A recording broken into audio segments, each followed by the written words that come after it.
tal? Muy buenas noches, bienvenidos a Minuto 1 en la pantalla de C5N.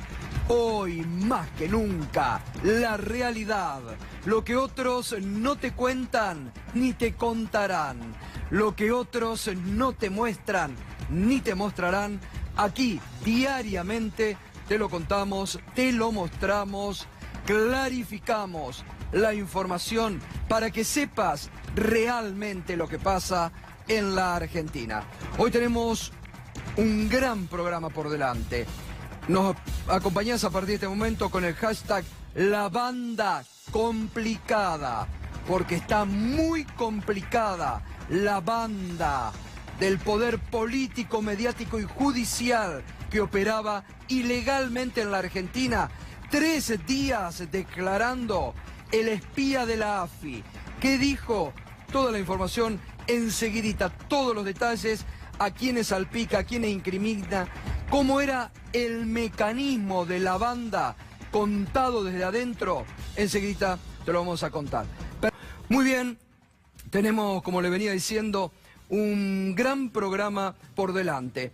Vamos a conocer esta noche en detalle 3 días declarando Rolo Barreiro, el espía de la AFI, el espía de la banda complicada, cada vez más, nervios en el poder político, mediático y judicial, a punto tal que hoy los principales diarios de la Argentina no informaban ni una línea sobre las revelaciones de este arrepentido de la AFI. Ellos que son tan adictos a poner arrepentidos y buscar arrepentidos por todos lados, nada han informado porque los salpica cada vez más toda esta banda de espionaje ilegal que es imparable. Es imparable. Hoy el juez Ramos Padilla ha rechazado nuevamente todos los planteos de incompetencia que como piedras, obstáculos en el camino les va poniendo el fiscal Carlos Stornelli, que está cada vez más solo y enojado en Comodoro Pi. Vamos a repasar de quién estamos hablando, del espía de la AFI que cantó durante 3 días y parece que promete mucho más, ¿eh?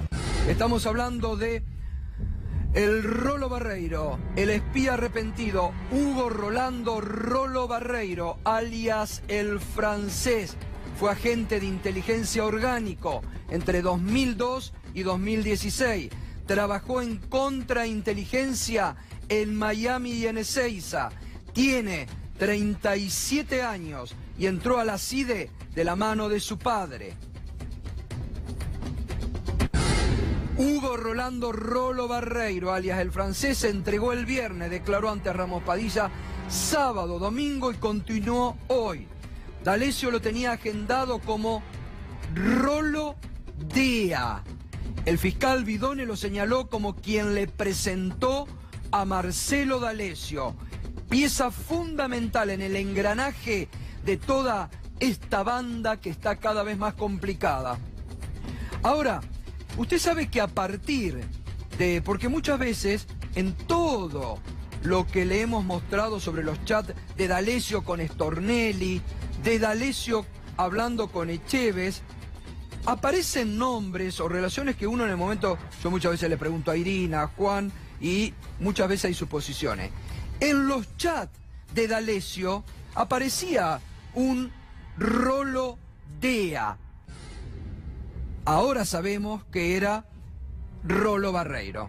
Ahí está, miren, el 3 de febrero del 2019, D'Alessio le dice a Stornelli, mañana domingo va a ser el centeno de PDVSA. Perdón, esto es a Echeves. El 3 de febrero del 2019 a Echeves. D'Alessio le dice, mañana domingo va a ser el centeno de PDVSA. Esto es... perdón. Vamos de nuevo. El 3 de febrero, este es el chat con Rolo Barreiro. Ahí está como lo tenía Marcelo Sebastián D'Alessio marcado en su celu. Rolo Dea. Y le informa, el 3 de febrero del 2019, Marcelo Sebastián D'Alessio a Rollo Dea. Ahora sabemos que este Rollo Dea, que estaba así identificado en el celular de Marcelo Sebastián D'Alessio, era el espía de la AFI, Rollo Barreiro. Ahí está, mañana domingo va a ser el centeno de PDVSA. El lunes lo entrego a Stornelli. Ahí están hablando del ex directivo de PDVSA, Brusa Dovat, a quien también chantajearon, extorsionaron y después se lo llevaron a Stornelli. Y Rollo Barreiro, el espía de la AFI, parte de la banda, le dice ¡bomba! Y ahí va mostrando el círculo. D'Alessio le responde: lee mañana Clarín. D'Alessio le dice: lee mañana Clarín. Rollo Dea: ja, ¿quién es ese? Y D'Alessio le responde: el ex director de PDVSA. Y le contesta Rollo Dea, que ahora sabemos que era Rollo Barreiro, este espía arrepentido hoy que declaró durante 3 días: ¡puf! ¡Qué bomba! Excelente como siempre. Como siempre, ¿eh? Como siempre. Porque acá está cómo estaba todo el organismo de la banda, cómo se interactuaban y se relacionaban. Y cuando le dice que lea Clarín, era porque aparecían las notas que parte del chantaje, aparecía en la nota donde lo hacían aparecer como arrepentido al ex directivo de PDVSA. Hugo Rolando Rollo Barreiro, alias el francés, declaró que tras irse de la AFI pasó a integrar una estructura inorgánica que respondía a la agencia, es decir, seguía respondiendo a la AFI. Detalló una estructura ilegal que llega a los altos mandos de la inteligencia nacional, la justicia, la política y los medios. Todos adentro de esta banda. Irina Hauser, buenas noches, mucho trabajo durante el fin de semana. Primera línea, lo que se va sabiendo de los 13 días de declaración del espía arrepentido Rollo Barreiro. Buenas noches, Gato. Primero, bueno, costó que el fiscal Juan Pablo Curi aceptara tomar la declaración, que aceptara su planteo de arrepentimiento. Después eso lo tiene que homologar el juez. Una vez sorteada esa extraña situación, finalmente Barreiro empezó a relatar gran cantidad de cosas. Ahora, un minuto ahí, sí. Irina, porque es muy importante lo que vos decís. Vamos a detenernos. Se entiende que un fiscal debe favorecer la acción de la justicia, no poner palos en la rueda. Y en el fiscal Curi de Dolores, desde que se desató este escándalo, pareciera estar poniendo obstáculos. Pareciera que el fiscal Curi no quiere que se conozca la verdad. Y uno se pregunta, el fiscal Curi, si no cumple con su tarea, ¿para quién está trabajando? Si no quiere que se conozca la verdad. En las múltiples resoluciones que sacó hoy el juez Ramos Padilla, en varias de ellas vuelve a señalar esta actitud de alguna manera del fiscal y esta situación incomprensible de que no acepte, ni siquiera proponga medidas en la investigación. El hecho es que finalmente Barreiro sí declaró mucho y está haciendo un aporte que ya podríamos decir que es sustancial en la causa, porque permite conocer el circuito de espionaje ilegal que leímos en tantos de los fallos del juez Ramos Padilla, y que además, para sorpresa o no tanto de todos nosotros, tiene como vértice a la propia AFI, a la propia Agencia Federal de Inteligencia. Porque hablamos hasta ahora de la existencia de agentes orgánicos y de agentes inorgánicos, hablamos de todo tipo de operaciones, hablamos de aprietes, pero acá aparecen nombres concretos en la declaración de Barreiro de funcionarios de la Agencia Federal de Inteligencia. Barreiro estuvo en una etapa como agente orgánico y en otra etapa como agente inorgánico. Sobre su etapa de agente orgánico no puede hablar si no es relevado de secreto. Por lo tanto, él habla de lo que conoció después a través de su relación con Marcelo D'Alessio. El principal... Es decir que puede aún contar mucho más Digo, el juez le tiene que pedir autorización al gobierno para que lo liberen del secreto y puede contar muchas cosas más. Es que podría contar muchas cosas más. De todos modos, de lo que contó hasta ahora, punto de partida, nombra a la número 2 de la Agencia Federal de Inteligencia. Estamos hablando de Silvia Magdalani. Sí. Como alguien que impartía instrucciones o pedía informes a determinados agentes, personas que están detenidas en la causa.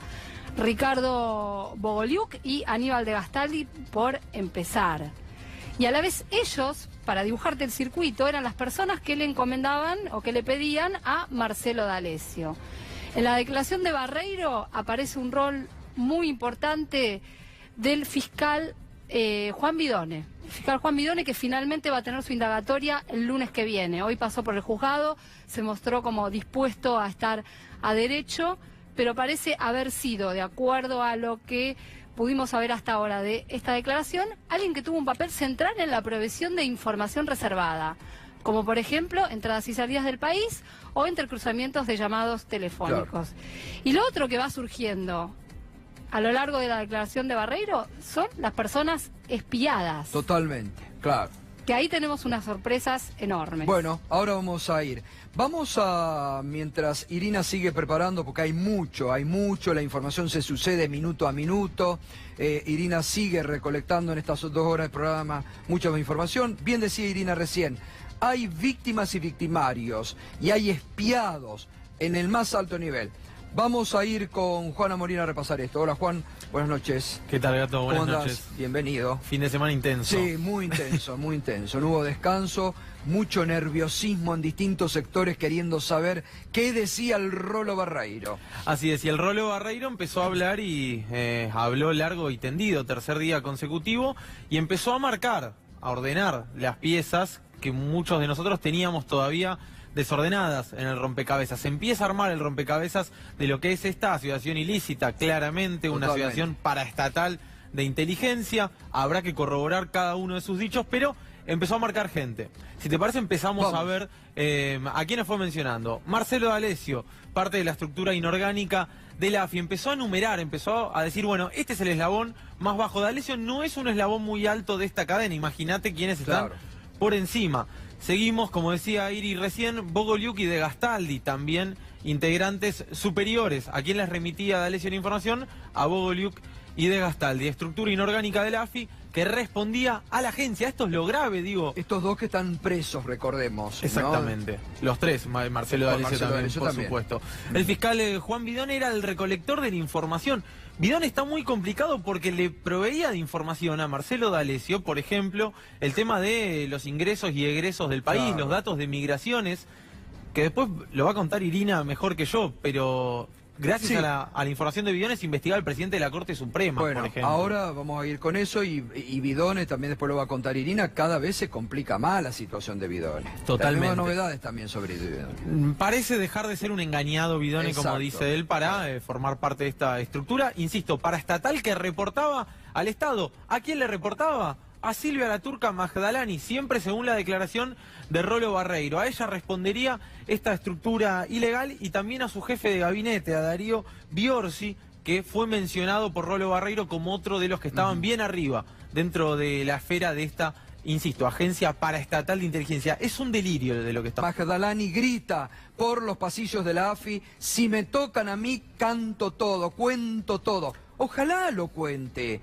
Ojalá revele. ¿Tiene que ir esta semana a la Comisión Bicameral de Seguimiento? Que cuenten todo ahí, que se descubra todo esto que está saliendo a la superficie. Vamos a ver cómo quedan, ¿eh? Tienen que ir a Rivas y la número 2 este jueves a la Comisión Bicameral del Congreso de la Nación. Están tocados, la señora 8, ¿no? Fíjate qué curioso, de Magdalani ya sabía la que se le venían, nosotros no, en realidad. Nosotros el otro día nos preguntábamos por qué estaba tan nerviosa, por qué gritaba por los pasillos, si me tocan a mí, me llevo a todos, cuento todo, bueno, ahora lo entendemos. Empieza a aparecer la función del juez Claudio Bonadío, insisto, esto es lo que presuntamente dijo Rolo Barreiro en su declaración testimonial, en su indagatoria, en su declaración de arrepentido el fin de semana. Mencionó a Alejandra Sicias, una supuesta arrepentida, que funcionaría de nexo con el juez y, por otro lado, que le habilitaría los casos de empresarios con problemas judiciales a extorsionar a Marcelo D'Alessio. Caso Es decir, Echeves. claro, es decir, como que le aportaban listas de empresarios que D'Alessio después cumplía el rol de ir a extorsionarlos. Empresarios que ya hay muchos, ¿no? Ya muchos. Ahora, ¿qué nos queda a nosotros esperar de la justicia si hace estas cosas, digo, ¿no? Esto es cada vez más fuerte, es cada vez realmente más grave a nivel institucional todo lo que se va revelando. Cada vez es más grave a nivel institucional todo lo que se va revelando en esta banda, la banda complicada cada vez más. Y empezamos a jugar... Esto es más grave aún. Esto es más grave aún, el papel del ministro de Justicia, Germán Garabano, ahora lo cuenta Juan, pero ¿qué debemos decir? Está con pedidos de juicio político, denunciado por Carrió, denunciado por Cimadevilla, integrantes de este gobierno, por todo el encubrimiento que Garabano hizo comprobado en el juicio por encubrimiento a la AMIA. Sigue siendo ministro de Justicia, este personaje que pertenece a la Unión Cívica Radical. Vergüenza le debería dar a los radicales tener a este ministro como ministro de Justicia. Reitero, pedido de juicio político de Carrió, que le dice que es un imbécil, que es un palo, denunciado por Mario Cimadevilla, que se comprobó el encubrimiento que hacía en el juicio por encubrimiento a la AMIA. Y ahora, Juan, ¿cómo lo nombra el Rolo Barreiro? Rolo Barreiro habla de una presunta reunión que tuvo el ministro de Justicia. La gravedad institucional de esto ya es mayúscula. El ministro de Justicia reuniéndose con la abogada de Fariña y con Leonardo Fariña para acomodar su arrepentimiento. Gravísimo. Sí. Recuerden, después vamos a hablar de la operación Fariña con lujo de detalles y hoy vamos a mostrar que también está la pata política de esto. Claro. Sí, que hay diputados de la coalición cívica metidos también en la operación política. Acá vamos a recordar, Juan, que el diputado nacional Leopoldo Moró en este programa fue uno de los primeros en denunciar que estas reuniones habían existido, que en el despacho de Garabano se había logrado el arrepentimiento de Fariña. Y Fariña, que ahora bien Juan a partir de las 21 se va a encargar de revelar, Fariña se lo convirtió en un panelista de programas oficialistas de la televisión. Fue un panelista más. Entonces, va muy bien a recordar a partir de las 21, Juan, cómo se armó la operación Fariña. Y vamos a recordar de boca de los que armaban operaciones, por ejemplo Ruiz Barrio Nuevo, cómo armaron otras operaciones. Porque ahora, atando cabos, todo va saliendo a la superficie. Todo lo que veíamos.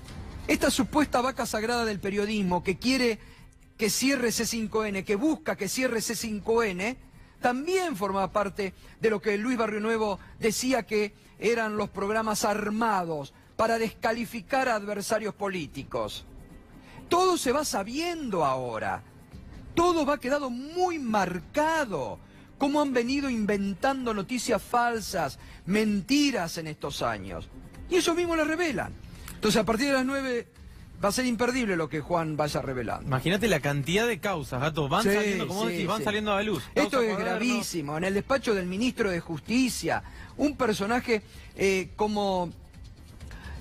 porque acá lo que se cuenta, que en el despacho, aparte de este ministro de Justicia, Garabano le decía a Fariña que estaba preso por haber cometido defraudación y estafas en Mendoza, me acuerdo, sí, ¿te claro. acuerdan? 11 millones de pesos en el campo de Mendoza. En un campo. Estaba preso.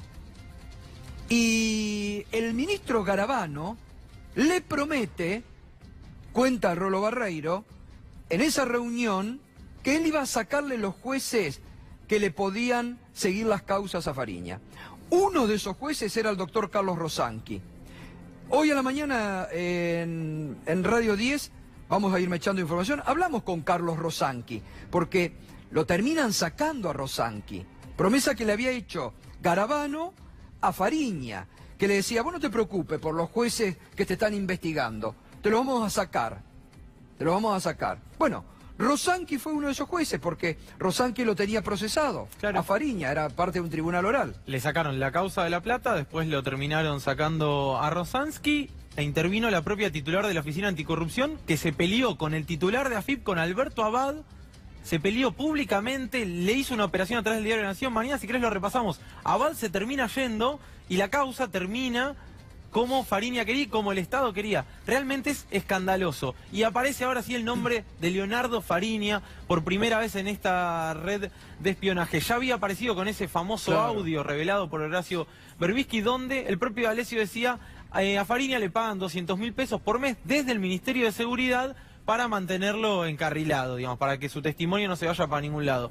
Bueno, después de las 21 te voy a mostrar paso a paso la operación. Bien. Lo cierto es que se investiga el pago de 200.000 pesos mensuales. El juez hoy vuelve sobre eso y pidió las declaraciones de Fariña para contrastarlas. ¿Estaba guionado o no? Tenemos muchos indicios. Bien, vamos a escucharlo al doctor Carlos Rosanqui a propósito de esta operación en el despacho de Garabano. Ahí hicieron una de las primeras, para mí la primera operación, que fue negociar para que Fariña tuviera paciencia de que iba a ser liberado a cambio de que incriminara a la expresidenta Cristina Fernández de Kirchner. Y esa operación que se llevó adelante precisamente porque antes del juicio yo fui a visitar a mi hijo al exterior, que vive en el exterior, y ese día que yo viajé se pidió la carcelación de Fariña, Gustavo. Ahí, bueno, designaron a un juez en mi reemplazo rápidamente, y el tercer día, que fue un día miércoles, directamente lo excarcelaron, y lo excarcelaron con una condición, que la condición inicial de la excarcelación de Fariña fue que se mantenga voluntariamente en el programa de protección de testigos. Y lo cierto es que cuando yo volví, yo me fui una semana, cuando yo volví para hacer el juicio, el hombre ya estaba en libertad, como había sido arreglado. Es increíble, ¿eh? Ahí está. Este juez, que era juez, que tenía todas las causas, se fue una semana de vacaciones, lo rajaron, lo presionaban públicamente. Había periodistas, no debemos olvidarnos, periodistas que marcaban por la televisión los jueces a los que el gobierno quería sacar. Y hacían unos muñecos con las caras. Entre ellos estaba Carlos Rosanqui, estaba Eduardo Freire, a quien ya sacaron, estaba el doctor Daniel Rafeca, que no pudieron sacarlo porque tuvo en el Consejo de la Magistratura una defensa espectacular desde lo jurídico.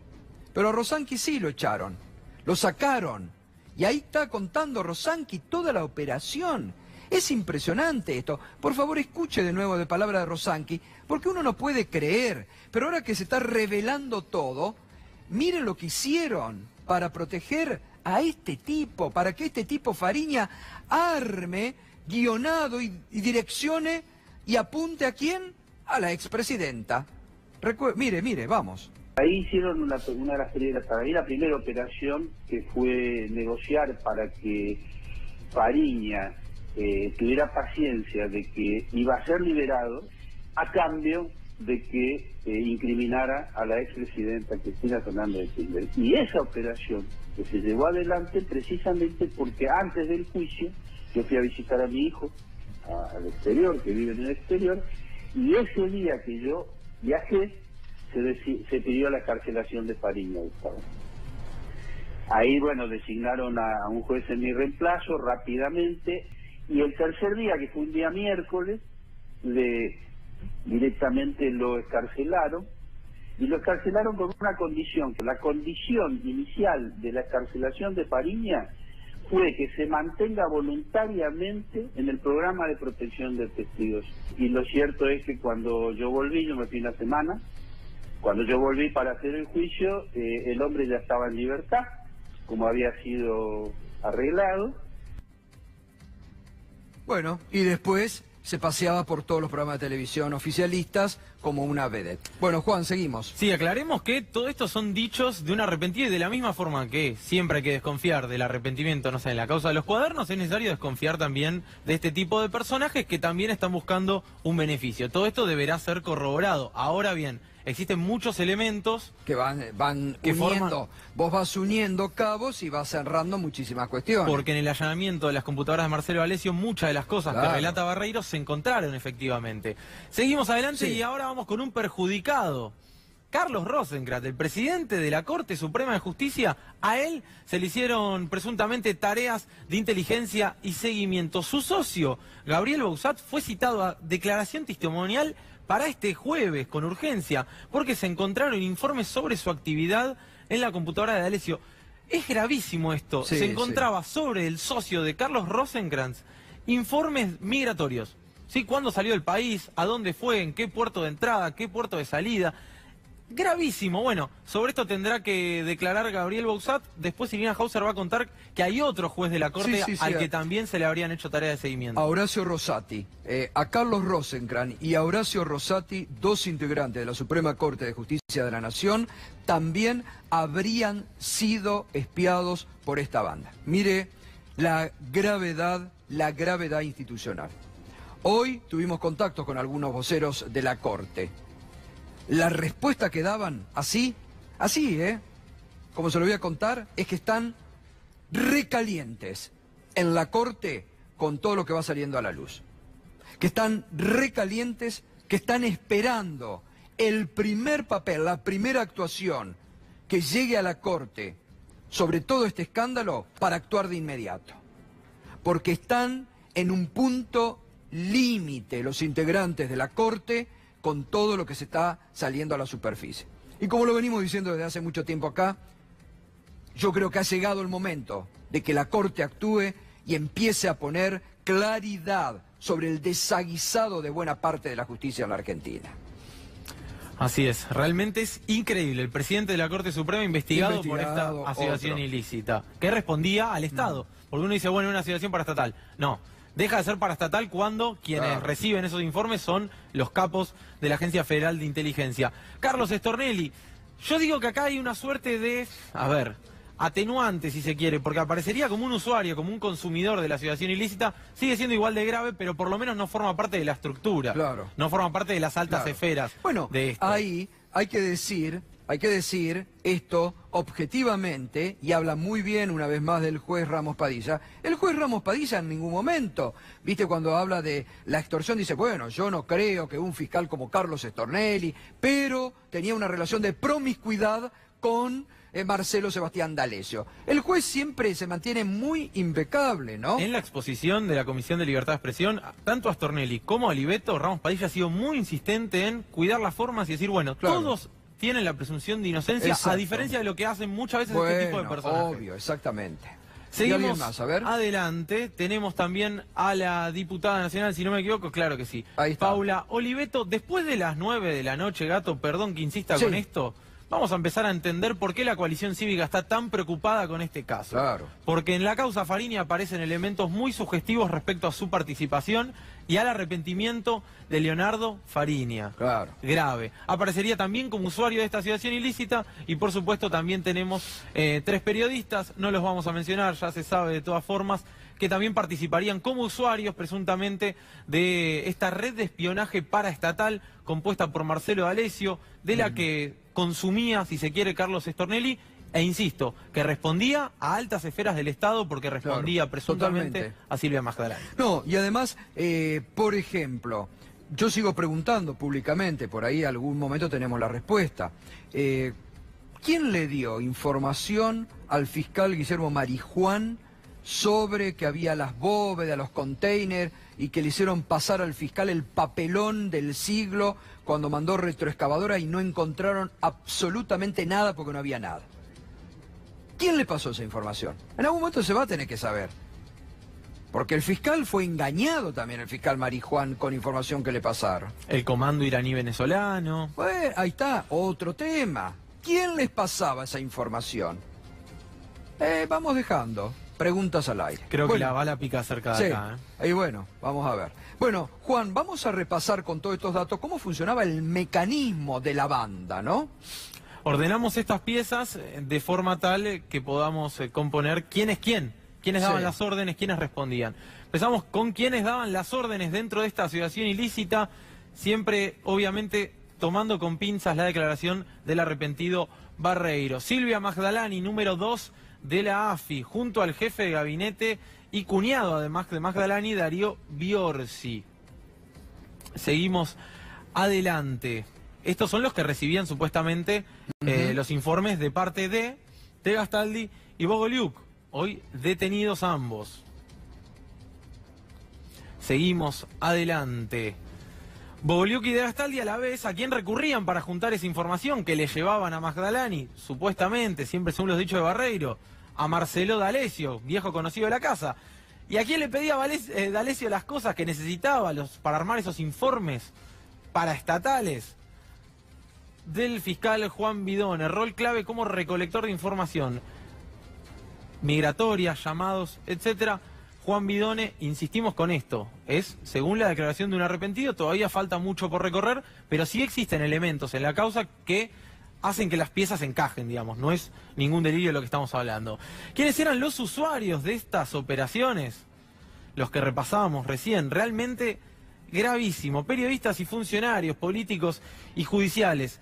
Lo del fiscal Carlos Stornelli investigando a la expareja de su actual mujer es de una gravedad absoluta. Sí, el abogado dijo algo así como, bueno, pertenece a la esfera íntima de la familia. Es de una gravedad inusitada que un fiscal federal haga esto, que además tomó conocimiento, recordemos, como mostramos acá en C5N, de esa operación en Uruguay. ¿Qué hacía D'Alessio en Uruguay investigando a un empresario y una supuesta embajada iraní en Uruguay? ¿Y qué hacía Stornelli? Mientras tanto que no lo denunciaba. Bueno, ahí es donde queda claro que no formaba parte de la agencia, pero que se servía de ella. Por eso es muy importante, por eso sería muy importante que el fiscal Carlos Stornelli vaya a Dolores, vaya ante el juez federal Alejo Ramos Padilla y se defienda. Y diga, mire, todo esto no es cierto, no es... Pero mientras el fiscal esté en rebeldía, como lo está, frente a la justicia, no entregue su teléfono y dé estos obstáculos permanentes a la investigación judicial, entonces uno se pregunta, ¿qué oculta el fiscal? Ahora, Magdalani y arriba van a poder mostrar todo el próximo jueves cuando vayan a la comisión bicameral. Pero todo este entramado va armándose. Bueno, a partir de las 21, Juan, entonces, toda la operación Fariña, Fariña, gran vedette de algunos medios. Bueno, Irina Hauser, a ver, 2 espiados de la Corte a nivel institucional es gravísimo esto. Bueno, esto es lo que declara este agente de inteligencia. No nos olvidemos que es un agente de inteligencia, que además, por lo que me cuentan, es un hábil declarante que quiere ser arrepentido, que todavía no consiguió ser arrepentido. Ni siquiera el fiscal presentó un acuerdo de arrepentimiento. Digo para que contextualicemos de dónde surge toda la información. De todas maneras, da datos sumamente importantes. Uno de los que da es que a través de D'Alessio, él se entera acerca de encargos de tareas de espionaje de distinto tipo al actual presidente de la Corte, que es Carlos Rosenkrantz, y a Horacio Rosati. Casualmente son los 2 jueces de la Corte que designó este gobierno, que intentó designarlos por decreto y luego consiguieron acuerdo del Senado. Pero son los jueces más nuevos de la Corte. Parte de estos pedidos de investigación habrían sido, según lo que declara Barreiro, el año pasado. En el caso de Rosenkrantz incluyen pedidos de, por ejemplo, entradas y salidas del país, y también parece ser que habló de pedidos de llamadas entrantes y salientes, que por lo que nos estuvimos enterando hasta ahora, quien ha tenido un papel fundamental en esto es el fiscal Bidone. Bidone, que, como decíamos, va a declarar como imputado el lunes que viene. Desde ya, el solo pensar la situación de que sean espiados 2 jueces de la Corte, el presidente de la actual Corte Suprema, es de una gravedad inusitada. Luego, bueno, no nos olvidemos que Barreiro va dando datos y estos datos luego tienen que ser cotejados de alguna manera. De momento, en lo que hace a los jueces de la Corte, él lo que dice es, a través de D'Alessio yo me iba enterando de estas situaciones, que había encargos, que había pedidos de recolección de información, que había pedidos de informes de distinto tipo. Esto es lo que se sabe hasta el momento sobre los jueces de la Corte. Y como agregado, y quizá también en la misma línea, lo que sí, en una de las resoluciones que firma hoy el juez Ramos Padilla, cita como testigo a Gabriel Bausat. ¿Sabés quién es Gabriel Bausat? Fue el socio de Rosenkrantz en el estudio jurídico. ¿Y por qué lo cita al socio de Rosenkrantz? Cuando allanan la casa de D'Alessio, en el Country St. Thomas, encuentran muchas carpetas. Entre esas carpetas había, entre otras cosas, información sobre Bausat. ¿Qué tipo de información? Entradas y salidas del país. Esto además es un dato que aparece reflejado en el informe de la Comisión Provincial por la Memoria. Pero es importante destacar que estamos hablando de una persona que fue socia en el estudio de Rosenkrantz, previo a que Rosenkrantz entrara a la Corte Suprema, que tuvo, entre otros casos, de la ley de medios, ¿no? Casos del Grupo Clarín. Lo espiarían, lo habrían estado espiando a Rosenkrantz desde antes que sea juez de la Corte. Por lo menos a su socio o a través de su socio. Pero formaban sí, parte del mismo estudio. Exactamente. Es grave. Bueno, a ver, yo te digo una cosa, Irina. Acá hay que llamar las cosas por su nombre, de una vez por todas. Estas escuchas ilegales, ¿nos vamos a sorprender cuando a nosotros nos han pinchado mails? Hemos sido víctimas de estas pinchaduras, teléfonos, cuando hay un festival de escuchas ilegales que algunos colegas en forma graciosa e ilegalmente pasan al aire. Entonces nos vamos a sorprender que hayan estado espiando a integrantes de la Corte o a socios. Esto es lo que tiene que clarificarse rápidamente. En vez de tapar, hay que sacar todo a la luz y que el Estado, por una vez de todo, y que la Corte empiecen a activar los mecanismos de defensa de la institucionalidad. Todos estamos en riesgo en este momento. Todos estamos en riesgo en la Argentina de hoy. Este festival de escucha, de esta ilegalidad de la banda, es un riesgo institucional. Porque ahora estaban apuntando para un lado, pero rápidamente se venden y apuntan para el otro. creo que lo que da además mucho temor de lo que revela toda esta trama es cómo te arman una causa, con nada, te arman una... O sea, no solo te espían, te pueden armar una causa, te pueden meter preso, tu vida está en peligro de manera real. Creo que esa es una de las grandes revelaciones que, bueno, que es la parte que mete miedo. Exacto. Y que le puede tocar a cualquier persona, no solamente a la gente del poder, digamos. Sí, buenas noches, Fer. ¿Qué tal? Buenas noches. En ese estudio se trataban todas las grandes empresas. Es decir, es un estudio que atendía a las grandes empresas del país. Claro. Por lo tanto, la lógica de investigarlo tiene que ver con la lógica de la extorsión también. Pero sacaban también, información de ahí probablemente... Pero por eso es mucho más grave, pero por esto quiero yo destacar esto, y le preguntaba a Irina, esto es la gravedad de que investigaban a Rosenkrantz antes que llegue a la Corte y al socio, porque estaban buscando información de los grandes estudios, de las grandes empresas, a ver cómo después iban y extorsionaban y chantajeaban y apretaban. Por eso yo creo que ahora el propio presidente de la Corte tiene que empezar a activar los mecanismos de la justicia para que rápidamente esto, en vez de que el fiscal Stornelli está tan preocupado para a ver qué juez cajonea, la Corte tiene que empezar a activar los mecanismos para que todo esto se conozca y sea la Corte la que tome la manija de una vez por todas y saque todo esto a la luz de una vez por todas. Basta de tantas espías ilegales en la Argentina, basta. Realmente es indignante. Ahora la verdad que va a ser importante si el fiscal da el paso de plantear el acuerdo de arrepentimiento, porque bueno, esa es un poco la expectativa. Lo que sucede es que también está planteando que quiere pedir que la AFI o que Presidencia de la Nación, quien debiera hacer, que levante el secreto para que pueda declarar o seguir declarando Barreiro, como si esto fuera una condición para el acuerdo de arrepentimiento. Esto se puede llegar a convertir en un obstáculo. Creo que hay que prestarle atención a eso. Y la verdad es que Barreiro dejó de ser orgánico en el año 2016 y sobre eso puede declarar perfectamente. Y para ser arrepentido lo que tiene que hacer es confesar un delito de los que se le imputan. De ahí en más, todo lo que diga tendrá que ser cotejado, como en cualquier caso de cualquier arrepentido, como en la causa de los cuadernos también. Totalmente, obvio. Ahora, acá a Barreiro lo grabaron, ¿no? Acá a Barreiro lo filmaron y hay un acta, sí, con todo. Bien. Me están pasando acá una información de que, ¿cómo era esta abogada que sería intermediaria para algunos Alejandra Sicias. Así es. Parecería que integraba una empresa